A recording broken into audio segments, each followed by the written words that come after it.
on the Christian home, Christian family. We're going to be talking about the wife's responsibilities to help the family. I'm a little bit out of breath because, well, I'll just tell you, this is a Christian family class, so we need to say some things about what happens in the family.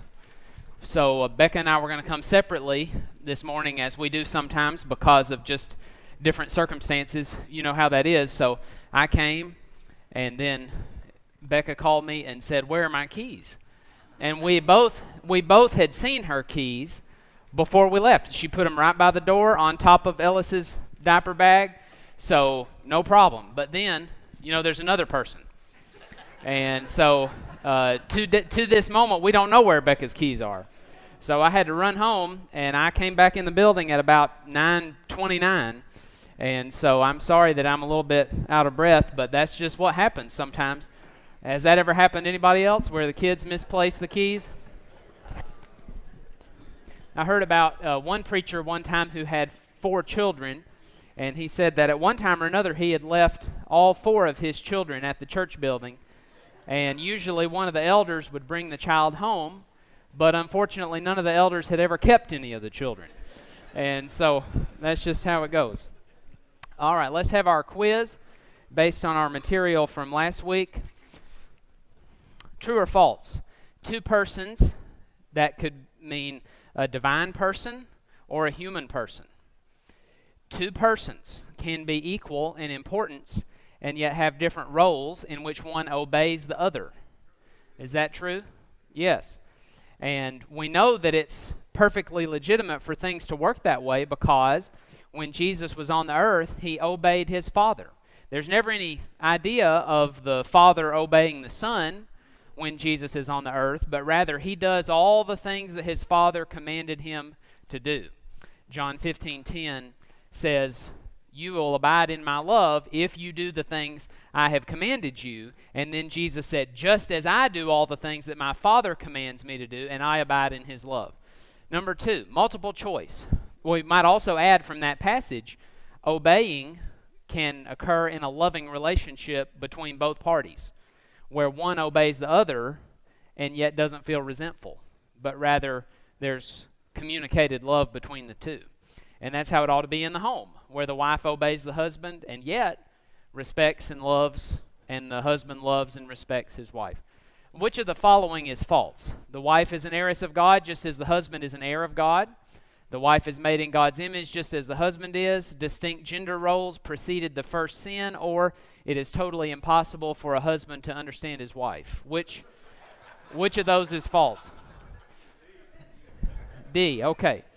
But remember there are a whole lot of people in Christendom, not just in the world at large, but in Christendom, there are a whole lot of people who would say that C is false. They would say distinct gender roles are purely the result of sin, so that God's intent is for there to be no difference between the role of a man in the home and a woman in the home. And the only reason we have that is because God punishes people for sin. So it's a bad thing for there to be gender roles. And when we're in Christ, then we don't have to be subject to that anymore. So, for example, what popular culture would tell us about the home is that the contribution of the husband and the wife in every area is to be about 50-50. In other words, the husband has no more leadership in the home than the wife does. And some people in Christendom would say that's how God intended it to be. That's how it was in the Garden of Eden. There was no male headship, no male leadership before sin. Everything was totally equal. That's never been the case. And we gave some reasons why that's true last week. So headship of man in the home is not a penalty. It's God's design from the beginning. Okay, it's good. Number 3, fill in the blank. 1 Peter 3:7, you husbands in the same way live with your wives in an blank way. What goes in that blank? In a what kind of way? Okay, understanding, in an understanding way. Or if this blank is difficult for you, it's probably just because you have a different version that may say, dwell with her according to knowledge. but that means the same thing. So dwell with her in an understanding way, as with someone blank, since she is a woman. What goes in the blank? Remember, we had a discussion at the end of class last week about the wife as the weaker vessel. And so the King James translation says, as with the weaker vessel, or since she is the weaker vessel. I can't remember exactly what it is, but it's weaker vessel. And here it is, with someone weaker, since she is a woman. And we discussed how it is the case that the woman is weaker. Okay, number 4. Who has the primary obligation to provide for the family, according to the Bible? The husband, the husband and wife equally, or the Bible does not say? It's A, that's right, the husband. See, not all of my multiple choice ones are C. I just want to make that, you can't just put C. Did anybody ever try to take the ACT exam and just put C on all the answers and see how high of a score you got? I've heard of that, and people get a pretty good score putting C on all the answers. Okay, true or false? After the sin of Eve and Adam, God spoke first to Eve. Is that true or false? It's false. And that's interesting because even though Eve committed the first sin, God dealt with the head of the household in response to it. And I think that's also indicative that when Eve gave to Adam with her, that Adam was close by and should have intervened. Should have said, we can't do this. Well, listen to what the devil's saying. The devil says, you're not going to die when you eat the fruit. But what did God say? Surely the husband should have taken the lead and said, we are not going to go down the path of questioning God's authority and doing what God said we shouldn't do. But he just failed, as many husbands do. All right, now here are the examples of people in different roles, because remember, as we continue to talk about the husband and wife, we're talking about their different roles. We're finished focusing on the husband specifically, although he will continue to come up. Now we're talking about the wife specifically, but I want us to all bear in mind when we say that the husband needs to do this in particular, or the wife needs to do this, that's never to denigrate one or the other. They can be inherently equal in value. All human beings are of inherent equal worth because 2 reasons. God made them in his image, and secondly, Christ died for all of them. So people are all equal in their inherent worth, but we have different roles. And for example, when you get to passages like 1 Peter 2 and Ephesians 4 and 5, we see that Christians have different roles in the church. Not everybody's an elder. Not everybody's a deacon. Not everybody's a preacher. Not everybody's a teacher. Not everybody had the same spiritual gifts or miraculous abilities in the first century. They all have different roles. In the home, there are different roles. The Father, Son, and Holy Spirit, while equal in dignity and importance, all have different roles in the scheme of redemption. And so we can just see examples. The boss and the worker have different roles. Philemon had a different role from Onesimus, and yet Paul makes it very clear they were of equal value to God, even though in society they had different roles that they needed to fulfill. And we could keep going with that. We just want to re-emphasize, because some people will hear what we're going to say today, especially when we talk about the wife's submissiveness to the husband and the wife's role as the keeper of the home. Some people hear those things and think, how could you denigrate women like that? Actually, we're upholding the great value of women by saying they are best at fulfilling the role that God gave them, much better than the husband could be. But everybody, whether they're male or female, needs to fulfill the role that God gave to them. That's all we're saying. And actually that means we can live a happy life. We can have the best kind of life when we're fulfilling the function that God has assigned for us. Anybody want to make a comment or question about that before we go on? I'll try to leave more time for comments than I did last week. Okay. If the head of Christ is God, then surely nobody can have an issue with somebody being head over us. And that's what 1 Corinthians 11:3 says. The husband is the head of the wife, just as the head of Christ is God. So if the very Son of God, God himself, is willing to allow somebody to be head over him for some purpose, that is in bringing about salvation, then surely a man can say, well, I'll let the government have some authority over me because, Jesus let somebody have authority over him. And surely a wife can say, I'll let my husband have authority over me.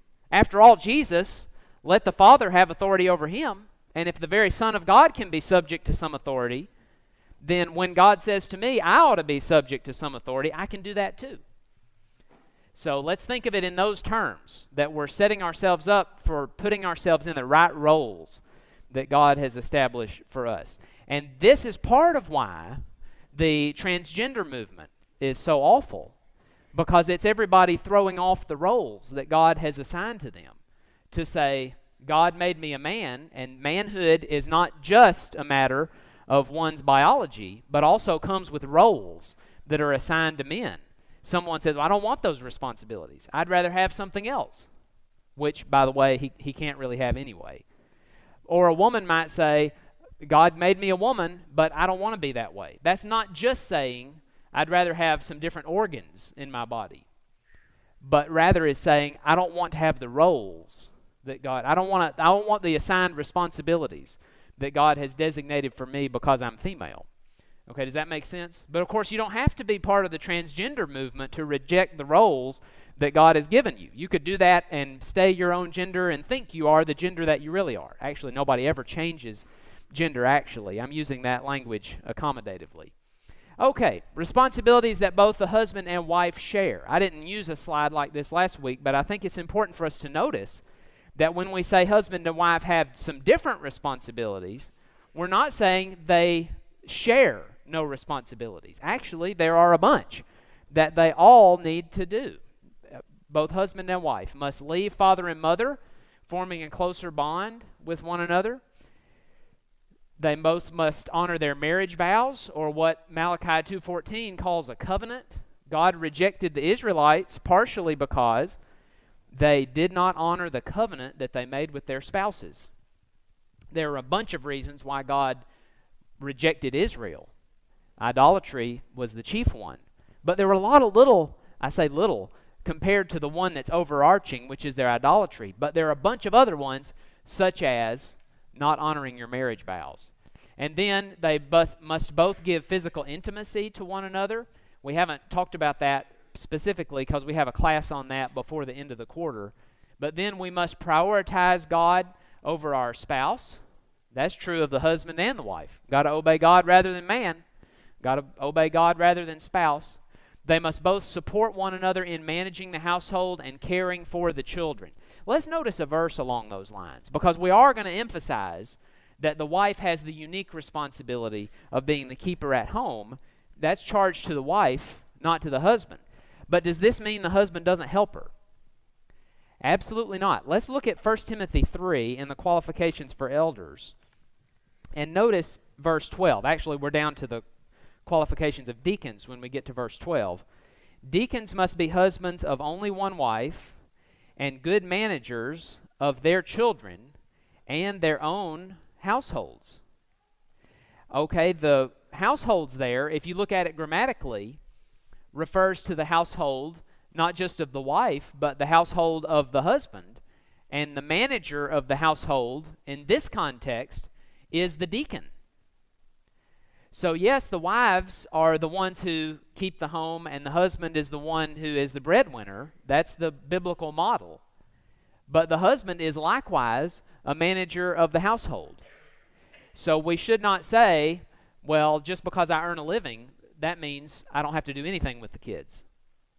Or that means I have no responsibility. What about Ephesians 6:4? Doesn't that imply that the husbands have a responsibility in helping to manage the household? It says, fathers, provoke not your children to wrath, but what? Bring them up in the discipline and in the instruction of the Lord. And surely much of that discipline, that instruction, and discipline is a broad word. It doesn't just mean correction of bad behavior.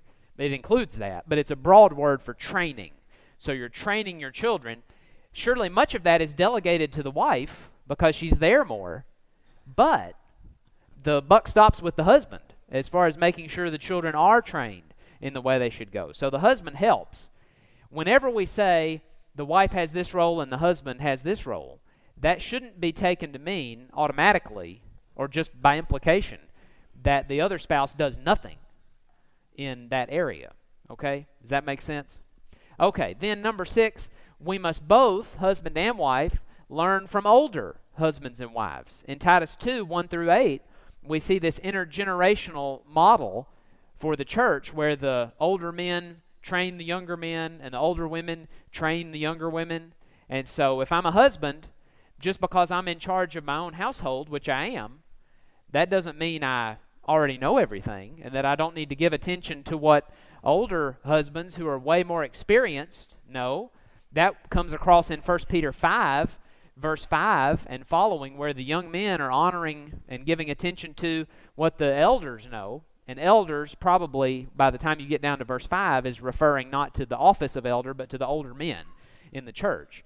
And we have lots of older men in the church and in this room specifically who can give a lot of good counsel about how to be effective husbands and fathers. And then finally, both husband and wife must set a good example for the other spouse. Every Christian needs to set an example, and wouldn't that be just as important, if not even more important, to set a good example for those who know you best? And that would be the people in your own household. Because a father and a mother can make such an impact on the spirituality of their children beyond the impact that other people can make. Grandma and grandpa can make an impact. Teachers can. Youth ministers can. Elders and preachers can. But who makes the biggest impact on the spirituality of the kids? It's the people who are right there with them in the home, mom and dad. And so we've got to set a good example for them. What if we act in a way that's inconsistent with what we profess? We go to church and we sing, "My Jesus, I love thee," but then during the week we never talk about Jesus. Or we never act like Jesus would act, or rarely. Or we say, "All to Jesus I surrender." But then our children know that we give very little to the work of the church. We're not surrendering. You see what I mean? We can't be hypocritical about that. Not that any of you are. I'm just saying here are principles about setting a good example for our home and for our spouse especially. Paul said in 1 Corinthians 11:1, "Follow me as I follow Christ," or be imitators of me. As a father or a mother, can I say that to my spouse and to my children? Could I say to my spouse, if you live the way I live, generally speaking, I'm not perfect, but if you live the way I live, you'll be a faithful Christian? Could we say that? Okay, any comments or questions on this section where I'm saying here are responsibilities shared by the husband and wife? Yes, sir. Number 5, I can remember when I was married and younger in marriage, I made the comment that we were talking about jobs and work, and I said, well, I work at Publix for so-and-so. And they said, what does your wife do? I said, oh, she just stays at home. And, didn't think about what I said. And later on, I got to thinking, and we had a nice discussion on the way home. What do you mean I don't have a job? I'm on 24 hours. I cook, I clean, and blah, blah, blah, blah. And I said, well, next time I'll say you don't have employment outside of the home. Right. There's a big difference because they're on the clock 24 hours a day. I go to work, 10, 12 hours. Moms are always on the clock. That's right. I made that big mistake. So if there's any young guys out here, don't say your wives don't work. But, and that is very humorous, but then also when we hear how domesticity is portrayed by the media, it's as though it's some big shunning of the life you could be living. How wonderful it would be if you could just do more than be a homemaker, when God says that's your primary responsibility. And so what are we saying? We're saying really we would prefer doing something other than the primary responsibility because that's more glamorous, that's more exciting. And husbands need to make sure that we don't make our wives feel that way by using the kind of language that would minimize it. And so all of us, I guess, have had that moment. All of us men, I guess, fathers, husbands, have had that moment when roles are reversed on a given day and, Becca's away doing something else, so I'm keeping the kids, and I think to myself, this is nigh unto impossible at some moments, and I should never say that this is easy compared to what I do. And it's like a light bulb moment that we've had probably on more than one occasion. And it's a shock sometimes, the grit and determination that's involved in domesticity. Okay, good. Yes, sir? In the political world, there is a tremendous controversy about transgenders. Right. And it is interesting that today I saw on the news that Bruce Jenner, Caitlyn Jenner, formerly known as Bruce. Yeah, right. He has spoken out. He's running for office in California for governor, and he spoke out concerning the athletic situation where boys who are born boys are transgenders trying to compete against girls in sports. And he spoke out against that. He said, that's not fair. I thought that was really interesting. So he's on the side of places, various states that are saying we're not going to allow transgender young people to play on whichever sports team they prefer. You have to play on the team that matches your birth gender. And that only makes sense because remember the weaker vessel discussion from last week, that males typically have a physical advantage. And so for somebody who's born male to play the female sport gives an unfair advantage. And apparently Bruce Jenner had enough athletic accomplishment in his illustrious career to realize there's a lot of truth to the need to separate the genders in athletics. And so we salute him for that. And by the way, we continue to call him a him because he's never been anything other than that. And we would be, think about this, wouldn't we be dishonoring God to use the female pronoun for a male? Or wouldn't we be dishonoring God to use gender-neutral pronouns for somebody who we know biologically is a male or a female? Because we're going to respect God's assignment of gender. Okay, good comment. Thank you. Okay, here are the 4 basic responsibilities of the wife. And as I said last week with the 4 basic responsibilities of the husband, you could break these down into other numbers. I mean, you might come up with 10 responsibilities of the wife or 10 for the husband. I've got 4 for each just to keep it simple. And I'm going to be talking about the first 2 this week, and then next week we will discuss the other 2. And actually next week I'm going to be in a meeting, and so John Farber is going to teach the class, and he'll cover 2, but he may take it in a variety of directions, and he'll do a great job on that. But we're going to keep these first 2 in mind today. First of all, the assignment to keep the home, and then the assignment to love her husband and children. Let's go to Titus 2 for these. Titus chapter 2, and we'll read verses 1 through 5. But as for you, speak the things which are fitting for sound doctrine. That's to Titus. Older men are to be temperate, dignified, sensible, sound in faith, in love, in perseverance.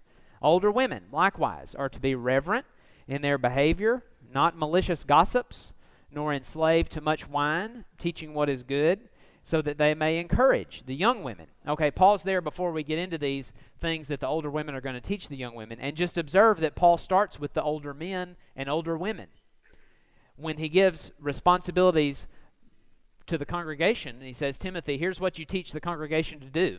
He starts with the older people, not with the young professionals. Does that mean the young professionals have no responsibilities? Sure they do, but he starts with the older people and says, make sure you're on the alert.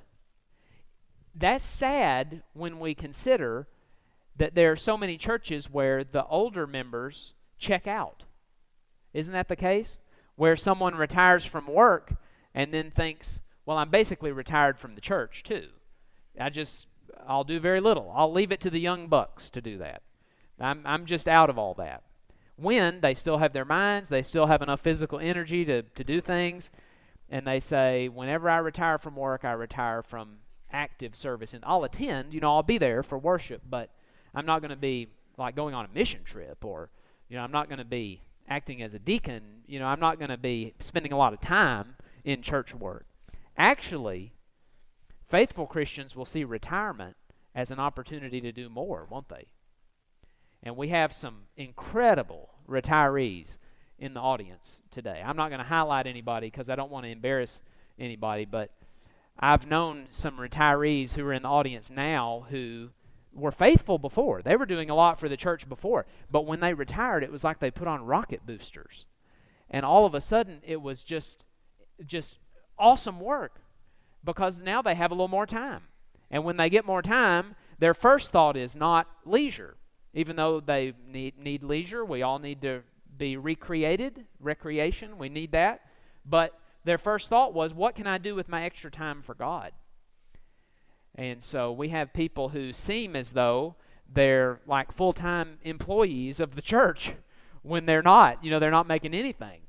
They're just great volunteers. And I say that not because it's part of our material for the class, but I just want to give a tip of the hat to those people who are like these older men and women in this passage who are using their retirement to God's glory. Because what do we want to be able to show God when we get to the judgment day about how we used our time?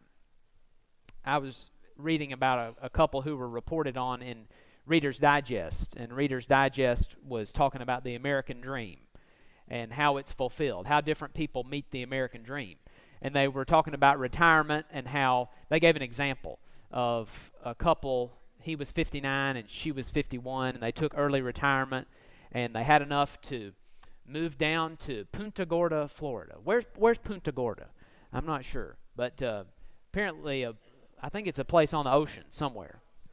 It's south of Sarasota. Okay, so they moved down to Punta Gorda. I don't know them. This is in Reader's Digest. I don't know anything about them other than what they said, okay? And these aren't members of the church either, so bear that in mind. But they moved down to Punta Gorda, and they got out on their 30-foot trawler, and they went fishing, and they collected seashells, and they played in the adult softball league there, and just had a wonderful retirement.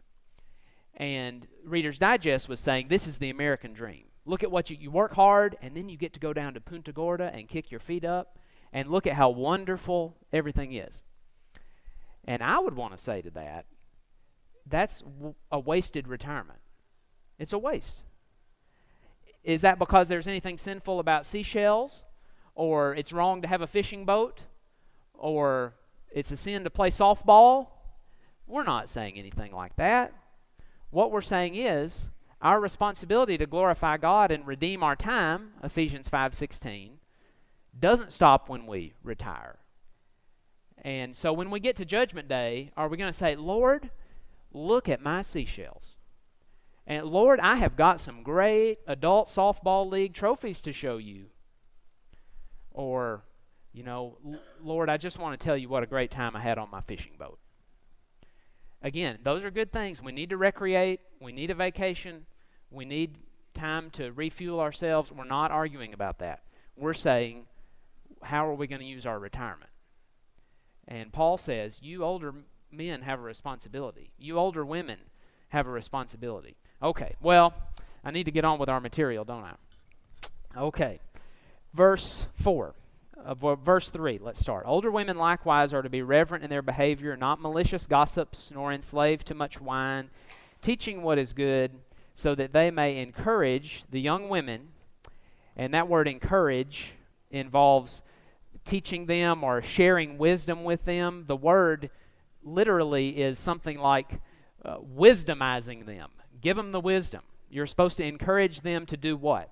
To love their husbands, to love their children, to be sensible, pure, workers at home, kind, being subject to their own husbands, so that the word of God will not be dishonored.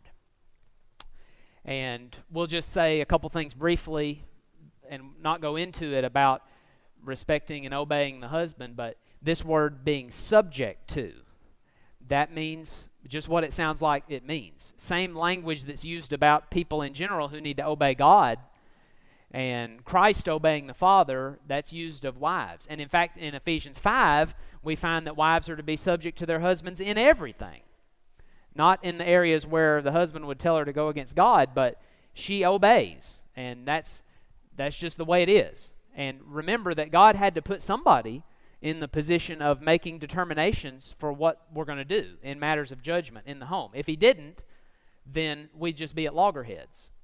If one spouse says, I want to do this, and the other spouse says, I want to do this, how do we move forward? Only if there's somebody who can have the authority. That means, of course, it's very important for women to marry the right man. You got to marry somebody, and most of us are already married, but we need to help our young ladies understand they need to marry somebody they feel that they can obey.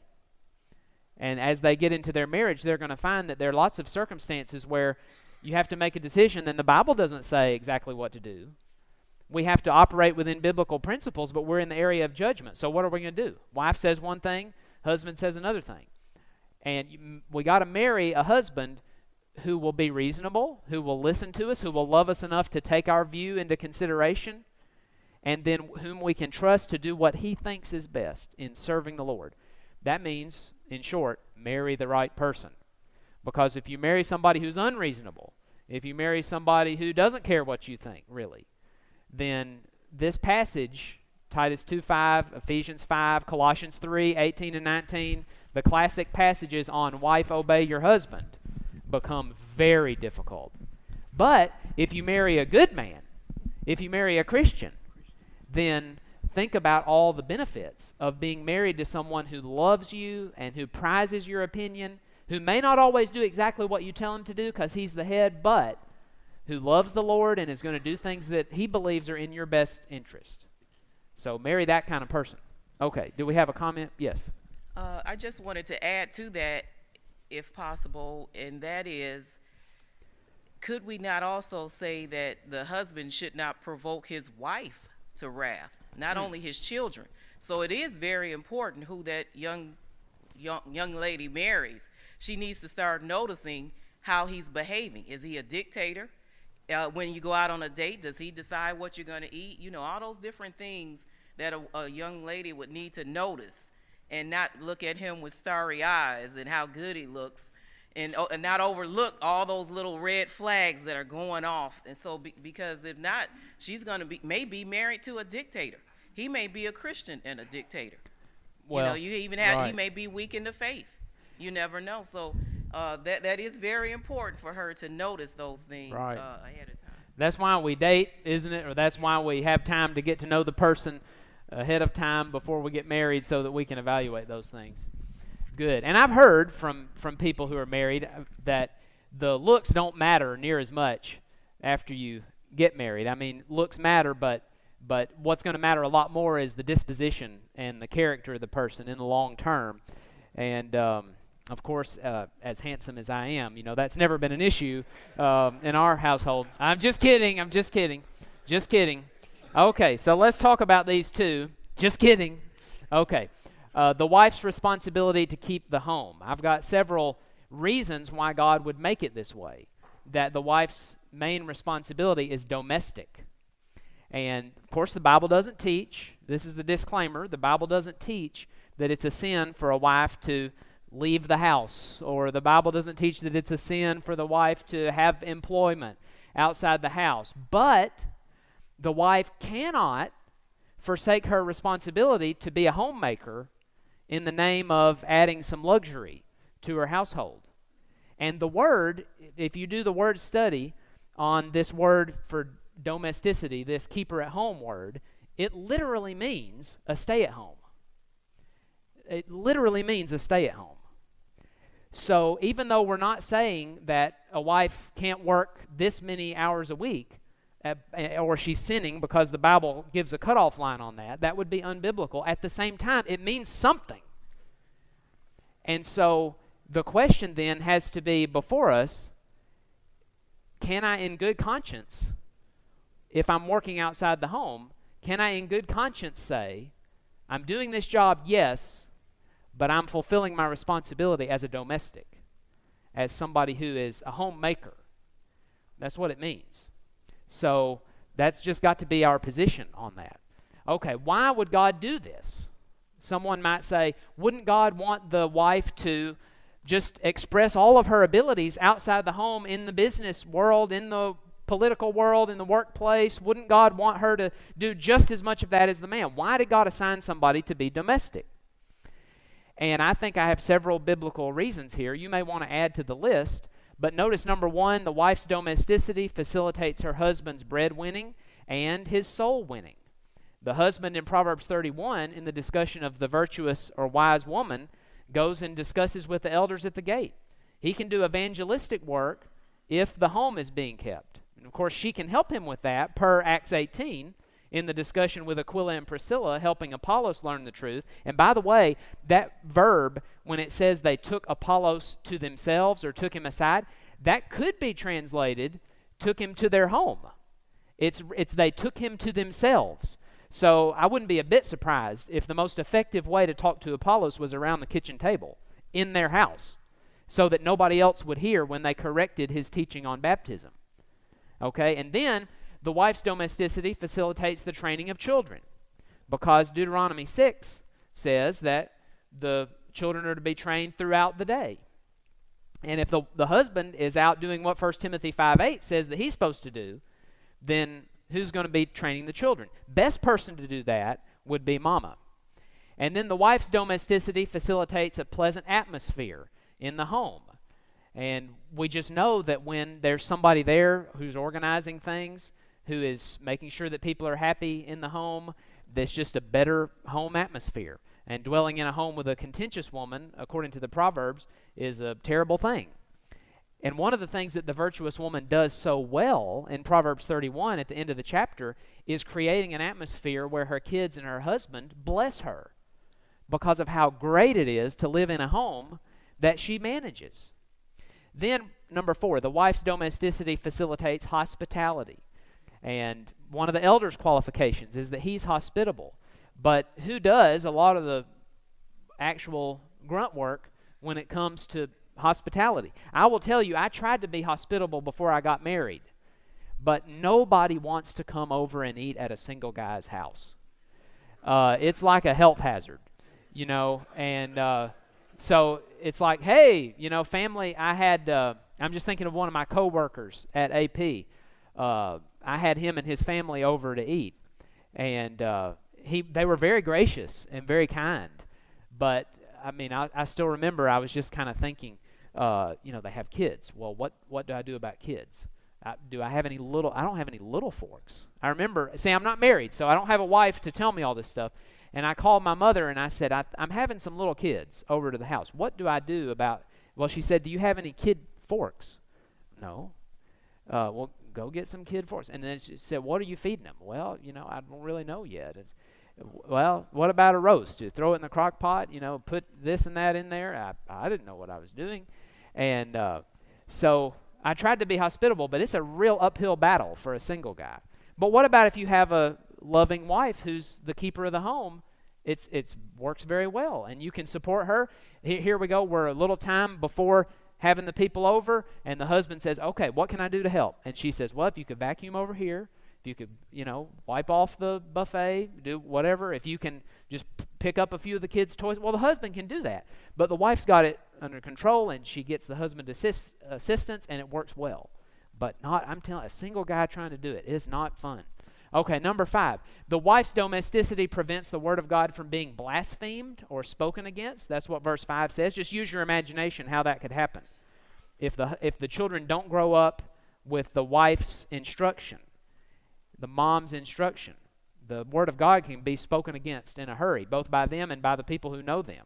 Then the wife's domesticity facilitates noble sacrifices on the part of the family, demonstrating spiritual values. Let me just give you an illustration. It's a sacrifice when the wife is not making as much money as the husband or not making any money at all for the household. But just think about the difference. Okay, a wife who's sacrificing, she's well smart enough to have just as much employment or more than the husband does. But the family makes sacrifices so that she can fully devote herself to training the children. Now think about the benefits that can have and the sacrifices, though, that it really entails. I remember not at Lakeside, this was at another place, but we were talking to one of our teenagers, and for his 16th birthday, he was going to get to go on a trip anywhere in the world he picked.